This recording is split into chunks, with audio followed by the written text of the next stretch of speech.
Nelson Mandela woke up to freedom this morning in the spectacular surroundings of Bishop's Court, Archbishop Desmond Tutu's official residence on the slopes of Table Mountain.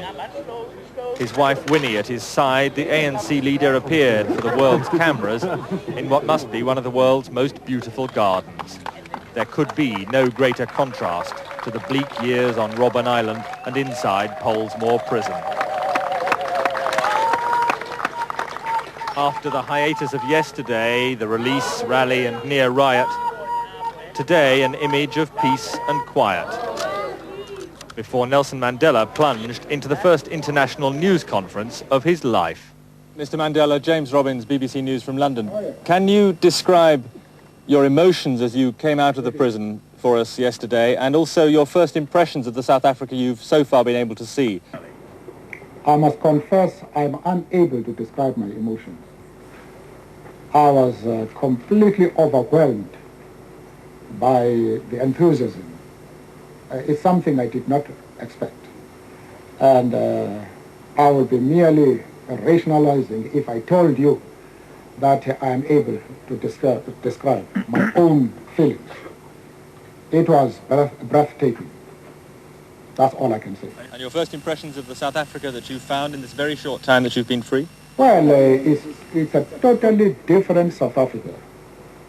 And along the route, I was surprised to see the number of whites who seem to identify themselves with what is happening in the country today amongst blacks. I was absolutely surprised. And I expected that response from blacks.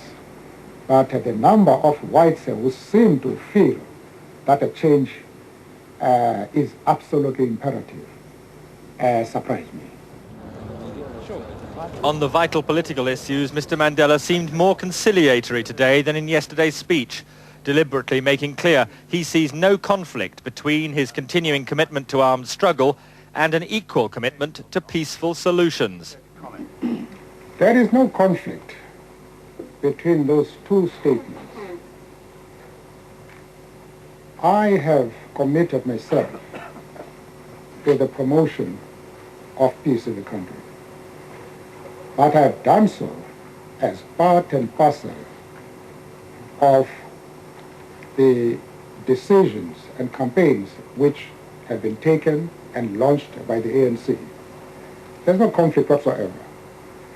There is not a single political organization in this country, inside and outside Parliament, which can ever compare with the ANC in its total commitment to peace. And the armed struggle is merely defensive. It's a defensive act against the violence of apartheid. But we remain committed to peace. And if the government gives us the opportunity, if they normalize the situation, we are ready to make a positive contribution towards the peaceful settlement of the problems of this country. And Mr. Mandela was concerned to try to dispel white fears of the ANC. The ANC is very much concerned to address the question of the concern of whites over the demand of one person, one vote. And they insist on structural guarantees, that is the whites, to ensure that the realization of this demand does not result in the domination of whites by blacks. We understand those fears, and the ANC is concerned to address that problem and to find a solution which will suit both the blacks and the whites in this country. Mr. Mandela wouldn't be drawn on how soon negotiations with the white government could now begin, but was quite clear those negotiations are vital. In a sense, I have been acting as a mediator because I believe that the first step towards the solution of our problems is a meeting between the ANC and the government. So I have been playing that role.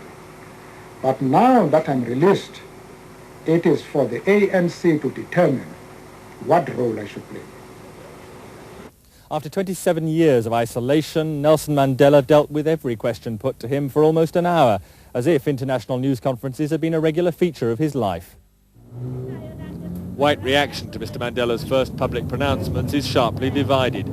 Substantial numbers undoubtedly back the government's boldness, but far-right conservatives who form the opposition in the White Parliament are hoping to rally support for possible strikes and civil disobedience. The blood of the Afrikaner is in the soil of this country, and nobody, not the British, not the Americans, not the French or the Italians or the blacks, are going to dominate my people in our country of birth. The far right are outraged by the price they say is already being paid for Nelson Mandela's release. Windows broken, shops looted by a very few of the thousands who welcomed Mr. Mandela to Cape Town yesterday. The government is insistent the price in conflict of keeping Mr. Mandela jailed and the ANC banned would be far higher. James Robbins, BBC News, Cape Town.